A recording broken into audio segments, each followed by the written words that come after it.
For shizzle my boomerizzles, what's going on? It's King Boomer. Welcome back to the channel. Good to see you. I had a suggestion in a comment. I can't remember who suggested it, so I'm sorry for not remembering your name. But they mentioned Jack Whitehall, and I believe he's the one that I reacted to who had an extreme fear of Mr. Blobby, who it's very understandable because Mr. Blobby seemed absolutely terrifying. But the thing that caught me with this one was USA versus UK. So I typed that in the search. This is Jack Whitehall's perspective of Britain versus America. So this should be interesting. I love the Britain versus America type stuff. As you guys know, I have that one video. I think it's my most watched video. It's the one with the British football chants versus the American football chants. Soccer, you know. But, which, you know, the American ones absolutely sucked ass. But it was probably intentional. But anyway, I'm getting sidetracked here. Jack Whitehall, I've never reacted to any of his stand-ups yet. So this will be a first. Seems like a pretty young guy, so this should be pretty interesting. Always love when I check out a new stand-up comedian. Jack Whitehall. Does he do anything else besides stand-up comedy or be on the comedy shows that you guys have? Let me know in the comments. But anytime it's UK versus USA, it always gets interesting, to say the least. So I'm pretty excited about this one. In between his reactions are coming soon, I promise. I just got to get the queen in front of the camera. So those of you waiting for those, they're coming. Anyway, this is Jack Whitehall. Let's check him out. See how I like him. So, this is an international show. I've realized, right, trying to do the international show, that the cultural divide is so much greater than we think. The biggest difference I realized between us and our American cousins, right, when I went to California, was the attitude to drinking. Completely different. I heard sentences in California that I've never heard before in my life. Sentences like this. Oh my God. Oh my God. Did you see Larry? Larry had 4 glasses of wine with dinner. I think Larry may be an alcoholic. Yes, I know. 4 glasses of wine with dinner in America, you're an alcoholic. 4 glasses of wine with dinner in Britain, you're the designated driver.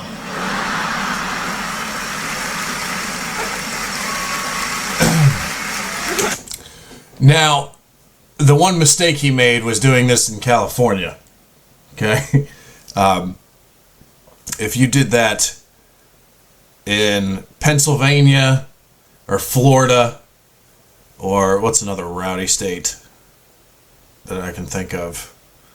Maybe Tennessee, Michigan, something like that. Then it would be more like the UK. It would. 4 glasses of wine, you're good. You're good to drive. Not that there's anything okay with that. You shouldn't be drinking and driving. But in terms of the mentality,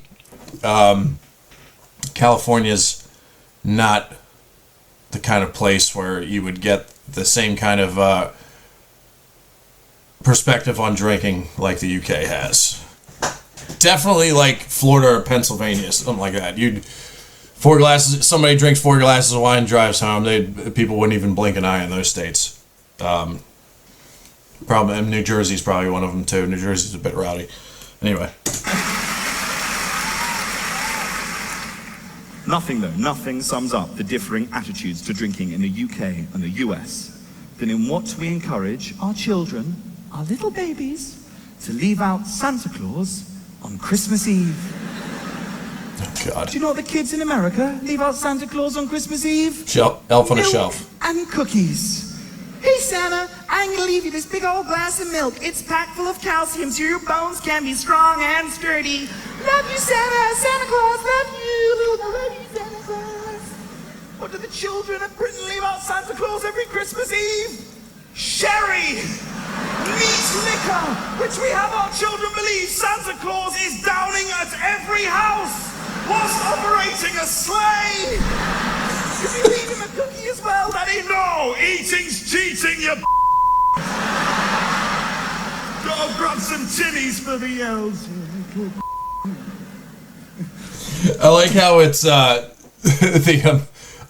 his perspective on Americans is like nice and soft and polite, and then UK's rowdy. Again, it depends where you go. I'm sure it's like, it depends where you go in Britain too. Daddy? What?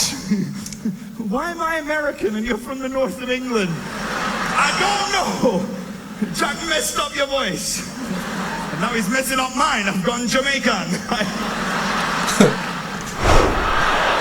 I love Glasgow. Glasgow's a great place. Quite a tough city, though. Glasgow is the only place I've ever been where you see toddlers walking around with muzzles on so they don't rip off Rottweilers' faces.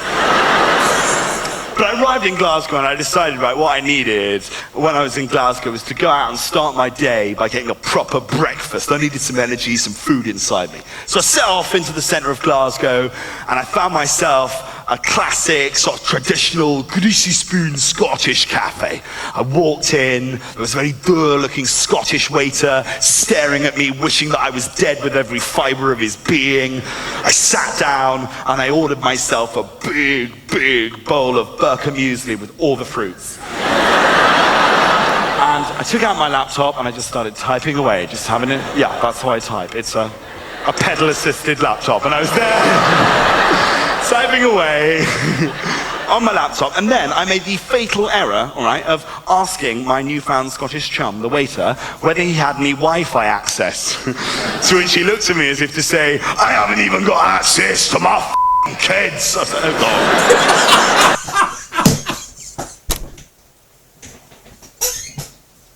That's wow.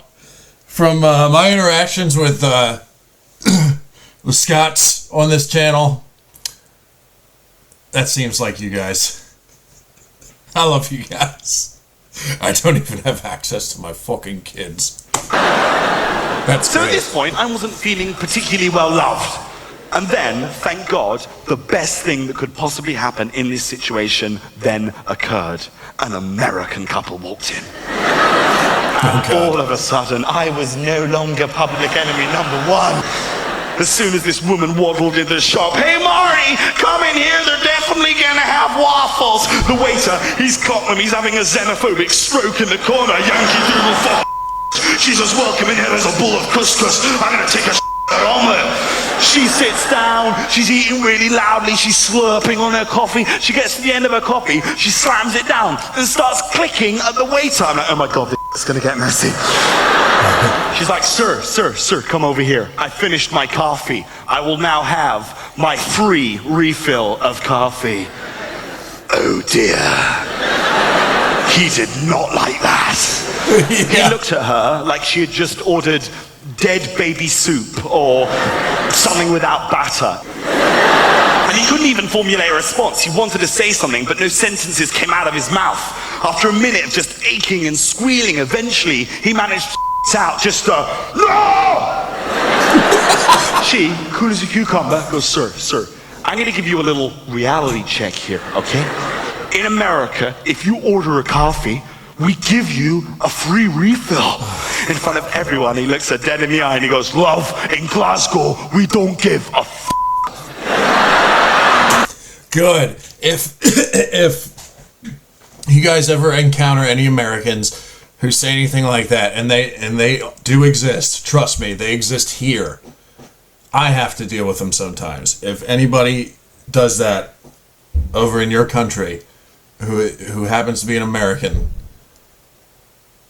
do exactly what he just said. Just be like, I don't give a fuck, because that's ridiculous. You know, when me and Queen Boomer were in Greece recently, I remember, because we did run into, there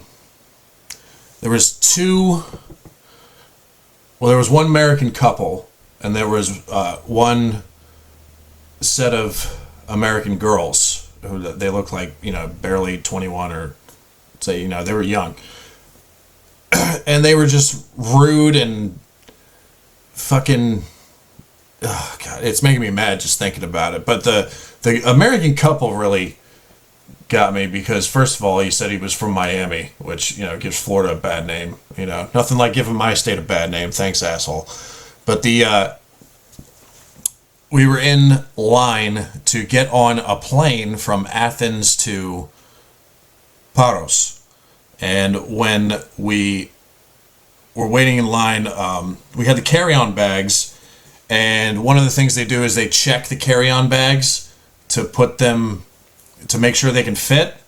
Sometimes they don't. And when you do the initial check-in, sometimes they don't catch that. So it's like a second check-in right before you get on the plane. So the people standing there, they look at the bags and they go, we got to see if this will actually fit there. So they put it in like this little metal contraption thing that's like about the same size of the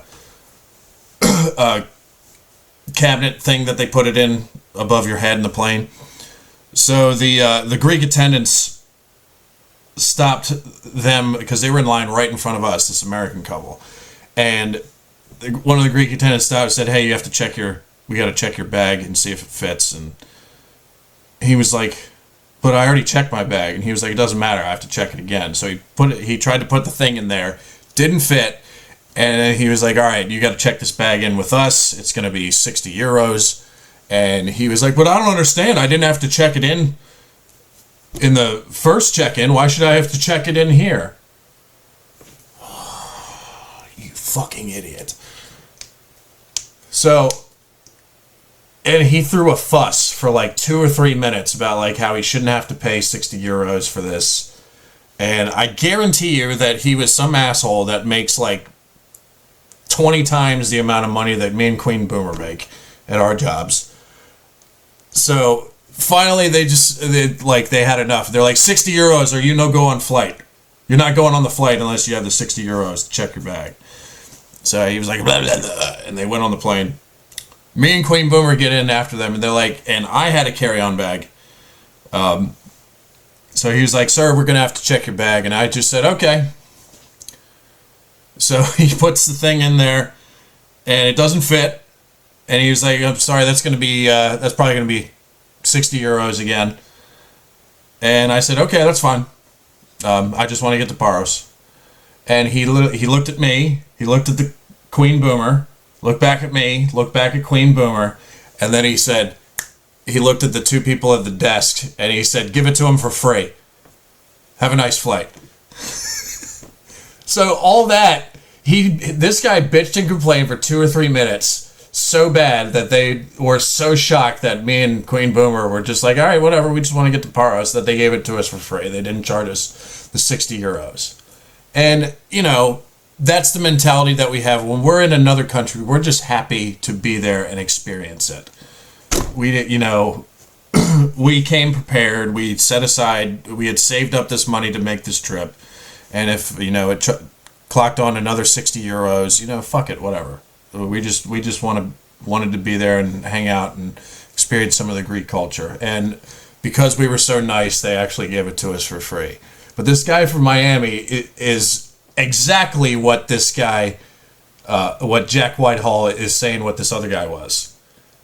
And well, in the United States, we do this. Well, you're not in the fucking United States, you prick. Just shut the fuck up for like 5 minutes, please. Anyway, sorry about that rant, but those kind of Americans drive me nuts too, because it gives us a bad name. And it's fuck, man. I'm sure when some of you guys visit, you guys have some rotten apples that give you guys a bad name, and it's unfortunate. I've never experienced that with. I've met many people from the UK over here visiting, and they all seem lovely. But I've never experienced any rotten apples. But I'm sure you guys have them. So anyway, sorry about pausing it that long, but I felt the need to get that little bit out. Here we go. People were applauding him, patting him on the back. There was a guy in the corner of the cafe in a wheelchair that stood up to shout "freedom" as she waddled out of the cafe. There are some things in this great country. Oh yeah. There are some things that we will never have, and we need to embrace that. Like customer service. We are never going to have customer service in the UK. They love that in America. I don't want it here. Because if you go into a shop in the UK, you know what you're getting put through. Yeah? Like a phone shop, for example. You walk into the car phone warehouse, you know the drill. You know that if you go into the car phone warehouse, you can get ignored for days. There'll be a corpse at the counter where some elderly gentleman has gone in and tried to upgrade without his wife there to help. And even when you do get assistance, it's going to be from some patronizing little teenager in a suit that's constantly going to be asking you how many minutes you're talking in a month, bruv. But when you leave the shop, you feel like you've earned your phone. I broke my phone when I was in America. I had to go into the Apple store in New York. Oh my God. The Apple store in New York is like a big, white, glistening cathedral of twats. Yes, yes. Before you even have your foot in the door, there is some tart in your face with a fringe. Hey buddy, my name's Drew. What brings you to the Apple store today, hombre? I'm here to buy a phone, not make a friend. Piss off. Yeah. They genuinely applaud the first customer in of the day. The Apple store in New York, they all stand around applauding the idiot as he walks in. Woo, we love you, man. Customer number one, you rock. Can you imagine getting away with that behaviour at a phone shop in the UK? I think not.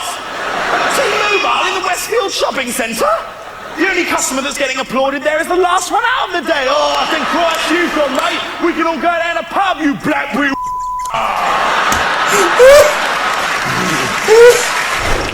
Just a quick side note. I hate phone stores. I'm like, fuck, man. Once I get this phone, I don't ever want to go back to a phone store ever again unless I have to get a new one, an upgrade.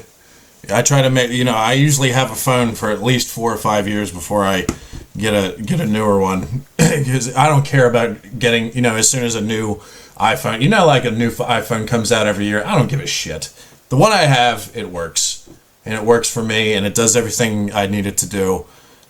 So if, unless it starts rotting, which sometimes they do, I'll get a new one, and then I'll go back to the phone store. But that's the only time I ever want to visit the phone store. I fucking hate those places. And it works both ways as well. I had to get a train when I was in America. I got onto the platform, and on the platform they had a poster. On this poster was one of the American rail employees. She was this woman, she was all made up. Her eyes were full of hope and life. She had a smile on her face. And then underneath it, a little slogan. Hey, you got enough snacks for the journey? Enjoy your trip. Compare that to the posters you get on every single station platform up and down this great country. What do? You get a picture of a National Rail employee with a massive black eye. Then underneath it, please don't hit our staff.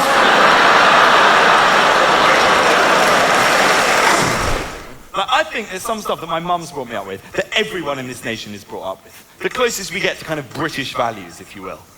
I think that everyone in this country, right, has been brought up to have a respect, right, an obsession, nay, an adoration in this nation for free, all right?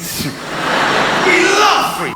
Doesn't matter what it is, whether it's a newspaper, magazine, bowl of sweets, cup of tea or coffee, glass of red or white wine, samples in a supermarket, bread before a meal, a little shot of alcohol in duty free. If we don't have to pay for it, we will have it. That's interesting. It's no different here. It's no different here. We love our free shit here, especially when it involves coupons, or as Ron White would say, coupons. At my job, people come in with coupons all the time. I'm like, and then you never see them again until they get more coupons. It's one of those things. But free shit it's the same type of mentality here. If they can get their hands on free shit, they will take it. The only difference, I've never been to the UK. I do plan on visiting, though, for those of you who are hoping I stop by. But at least here, the opportunity to get free shit doesn't come so often. So when it does, it's like you open the fucking floodgates to every single coupon muppet that's out there. So there's that. I don't know if, mentality seems the same here. We are a nation whose entire healthcare system is built on the solid foundations of being able to convince people into giving us pints and pints of their blood with the allure of a free custard cream. And I, for one, am proud to live in such a nation. Woe betide, for example, woe betide any boss in this country that thinks it is a good idea to put his credit card behind the bar at an office Christmas drinks. I temped once for this American dude. He did just this. Oh, I pity the fool. In America, that might work. You put the card behind the bar at the office drinks, people would be like, hey, have you heard? Tyler has gone and put his credit card behind the bar. What a swell thing of Tyler to do. I think we need to make sure that we buy him a pretty big round later. Leave a very substantial tip. And then drink responsibly within our means. Not in Britain. In Britain it becomes like a challenge to see how much it is physically possible to consume before that becomes a pay bar. You see people having pep talks, cheating each other up. Have you heard? That put his credit card behind the bar. We're gonna drink so much free alcohol that Tyler has to sell one of his kidneys. Again, it depends where you go. I mean, it's like, it seems like he's only visited the cities, in my opinion. But, because in the cities, people are more uppity and at least the nice part of the city is more uppity and nice. When you go to the poorer sections, then it gets a lot rowdier. But if you drop Jack like right in the middle of bumfuck Kansas, then you'd have a lot more people acting like how he explains how the British are, I think. But anyway. Proud. That's the lesson that I learned that night. And it's very important as a comedian. It's harder when you're traveling around. I've been living in America a bit. Do we have any Americans in? Whoa, okay. Yes, they're certainly American. Okay, please don't shoot.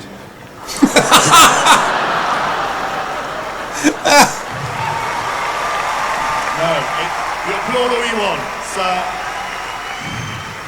And they loved it too. All they want. I'm still trying to break America. There is absolutely no way that comment is ending up in the special. Over my dead body. Figure of speech. No, look, I come in peace. I love America. It's an amazing place. And do you know what I've come to realize, right? Americans, you basically do everything that we do, but you do it bigger and you do it better. Like, we have stupid people here.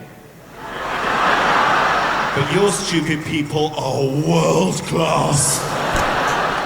And that is not me saying, oh, all Americans are stupid. No, America also has the smartest people on the planet. What I'm saying is that when America does stupid, you do stupid. Oh, yeah. Like, our village idiot is in a park shouting at clouds. Yours is president. He's probably referring to Trump. Guess he's not a Trump fan.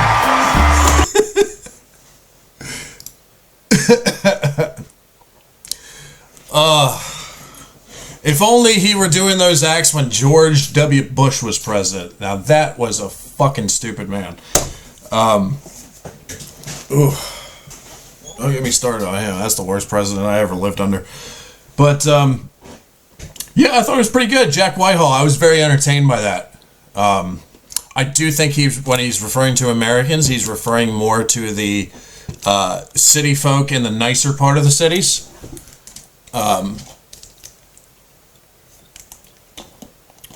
But most of the stuff he's right on. As an American, I will be the first one to tell you that there are really stupid Americans and ignorant Americans who don't know any better that I try to avoid here at home. It's there's no shortage of them, but in our defense, I think there's, like he said, there's stupid people everywhere. It just I think the biggest difference, I don't think it's what he said at the end, though, although Trump's sometimes Trump is a fucking idiot. But like I said before, George W. Bush was the stupidest president I've ever seen. But where the difference is, and I've heard somebody say this before, where other countries, they have stupid people. Our stupid people here in the States, we tend to put them on television, which is why you get a lot of those reality shows, if you want to call it a reality show, over here. But yeah, we tend to put our stupid people on television. We have all these shows based around stupid Muppets. And so I guess what happens is we go, hey, this guy's a fucking idiot. He made great television. Go put him on the telly. Something like that. I don't know. But like I said, there's stupid people everywhere. And but I really enjoyed that. Jack Whitehall, he seemed pretty good. I like how animated he was, very energetic. I guess that's what you get when you get a young comedian. He's one of the youngest comedians I've reacted to, I think. Very animated. I thought he was pretty good. And I really liked this video, actually. This was one of my favorite videos I've ever reacted to. So thank you, whoever suggested it, because I can't remember your name. I just saw your comment, and I immediately jotted it down. And I was like, you know what? I'll do that right now, because I haven't done a UK versus US type of video in a long time. So it was a real treat. Anyway, I hope you guys enjoyed that. Jack Whitehall's got a channel, by the way, so if you want to hop over... Wow, he's got a lot. Over 1 million. Hop on over his channel, give him a subscription, and like, subscribe, do whatever you guys want. I'm King Boomer. Be on the lookout for more videos. I hope you guys have a great day and stay safe out there. Peace out, you Muppets. Love you.